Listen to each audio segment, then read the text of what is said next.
Hello and welcome. In this video I'm going to tell you why, if you are backpacking in spring, summer or autumn, you should 100% wear trail shoes as opposed to boots.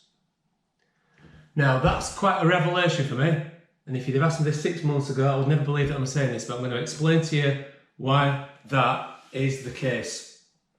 So first of all, a little bit of background. I've just got back from spending 30 days backpacking across Scotland doing the Scottish National Trail.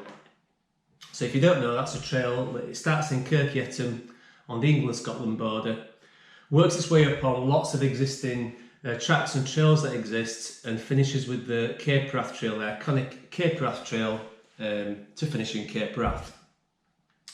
So it took me 30 days. Before I started, I suppose my main concern about not being able to finish it was my feet and blisters. I've suffered a lot with blisters in the past, so it was something that was on the forefront of my mind. Now I have done a lot of trail running and fell running, and when I've been doing trail running, I've been using these, they're called Hoka Stensons. They're a little bit of a heavier trail shoe, but as you can see, they're really well cushioned. And I've been doing some quite long trail runs and not having any problems at all with my feet. So I thought what I'd do is, on the first week of the Scottish National Trail to Edinburgh, the focus was actually quite good. So I thought what I'd do is I'd wear my trail shoes for the first week, then do a little bit on the canals, which I knew was going to be dry, and then if I needed to, I'd swap over to my boots. I had resupply points at Edinburgh, at Pitlochry and Liverpool, so I knew at some point that there I could kind of swap over if I wanted to do so.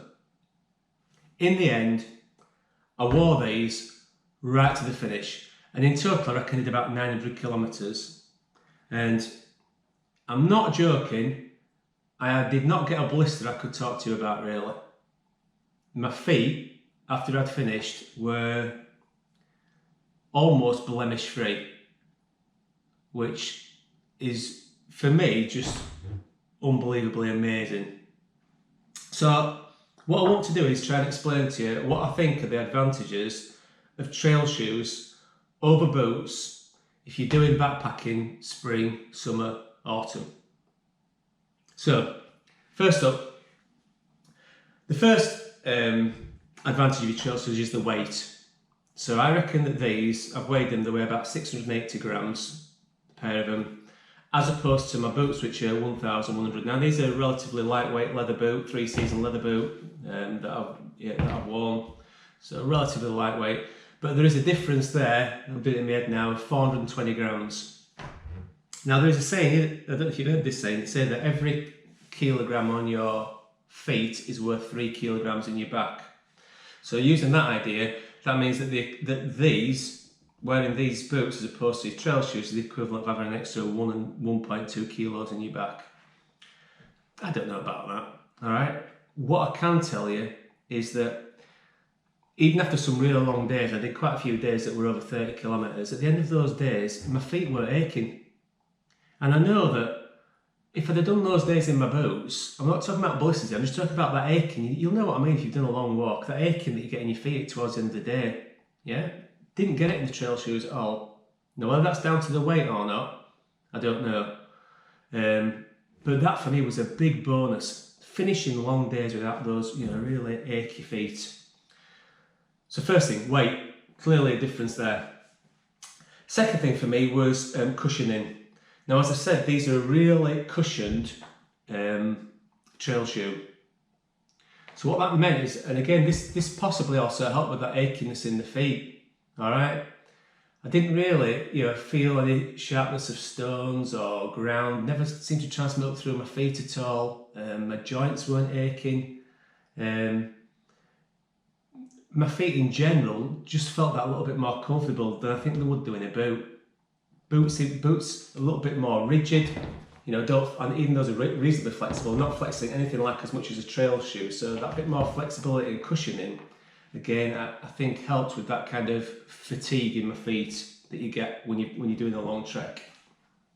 Now, the other thing linked in with comfort for me is the materials they're made out of.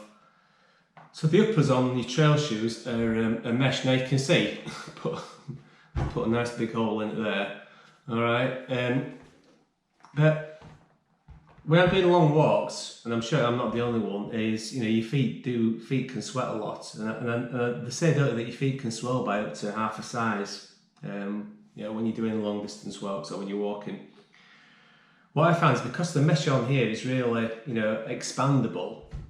Again, I just wondered if that helps with the lack of blisters, because when you've got your foot in a boot, that leather doesn't expand as much, right, to allow your foot to kind of swell. And I wonder if that was maybe perhaps a reason, all right, why I didn't get blisters with my trail shoes as opposed to my boots. And the other thing, of course, is the breathability part of it and the coolness, right? Because it's made of mesh, even on really hot days, I never felt that my feet were getting really hot and sweaty that I know they would do in a boot. So again, the kind of uppers that they've got for me just helps with that kind of breathability and with that foot comfort, as opposed to a boot. And I suppose the last thing I've got is if you get your feet wet when you're wearing trail shoes, you can dry them out relatively quickly. Now I had certainly 3 days I can think of at the moment where I got my feet wet early in the day, and by the end of the day they were dry.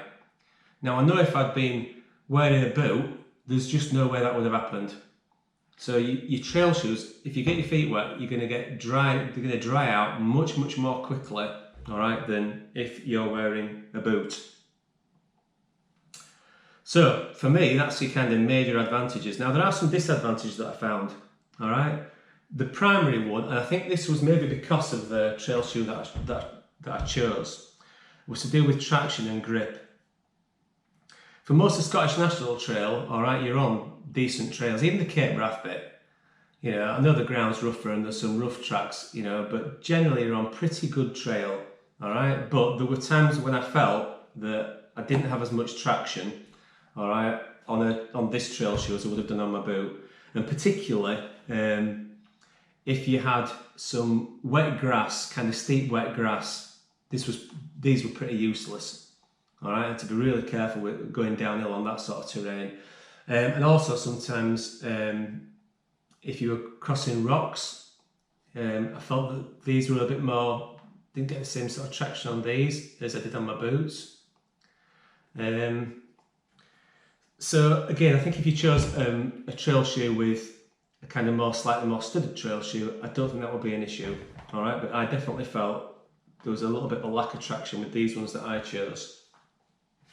The other disadvantage, I suppose, if you're going to use trail shoes is that you're going to have to understand your feet are going to get wet, particularly when you get on some of the bits like, going through the Cairngorms, Cape Wrath bit, your feet are going to get wet. But actually, you know what? If you wear your boots, your feet are probably going to get wet at some point as well. Difference is, these are going to dry out much more quicker than your boots are. I should just say as well, the other thing that I did, and I was very conscious of this, was that at every point that I stopped, and I broke my kind of day up so that I'd do a couple of hours walking, have a bit of a break, a couple of hours walking, have my lunch, a couple of hours walking, afternoon brew, that type of thing. So I'd break my day up a little bit, and every time I had a break, I took my shoes and socks off, all right, got my feet dry, dried out my socks, shoes, and that worked really well. So the ability for your trail shoes to dry out for me is just a massive plus. So, in summary, what we're saying, look, if you're going spring, summer, autumn, if you haven't yet tried out backpacking with trail shoes, do it. Now, I'm not talking here necessarily about mountain walking. All right, what I'm talking about is backpacking and trail walking. All right, if I was mountain climbing, scrambling, I'd go with a boot. All right, as opposed to a trail shoe. I suppose the thing to mention as well, people talk about, don't they, talk about you need a boot because of ankle support. It supports your ankles better, and there is a case for that. But all I will say is I've done a lot of trail running and fell running, and actually, are you more prone to getting ankle sprains if you're in a pair of these shoes? I'm not sure you do. I think your ankles work harder, all right, but I don't necessarily think that's a bad thing. All right, so again, I'm not sure that that's an argument. Now, I wouldn't wear these for if I was, mountain climbing, maybe doing Munros or stuff. I'd go for a boot. And also, these are not going to work in winter. And the simple reason they're not going to work in winter is because they're going to get wet. Your feet are going to get cold. You're never going to get your feet warm or dried out enough. Your feet won't be warm enough in winter. So if I was doing any backpacking in winter, I'd always go with a boot, and probably my winter boot is a heavier boot than this. All right. But spring, summer, autumn trail shoes, it's been a revelation, an absolute revelation. And for these definitely helped me to finish the Scottish National Trail and in a reasonable amount of comfort. If anyone's got any other comments or any experiences you want to add, I'd be really pleased to know. Please share them in some comments and let me know what you think. All right, but I'm going to do a couple of other gear reviews as well on stuff that I took on the Scottish National Trail. All right, thanks for watching. See you soon.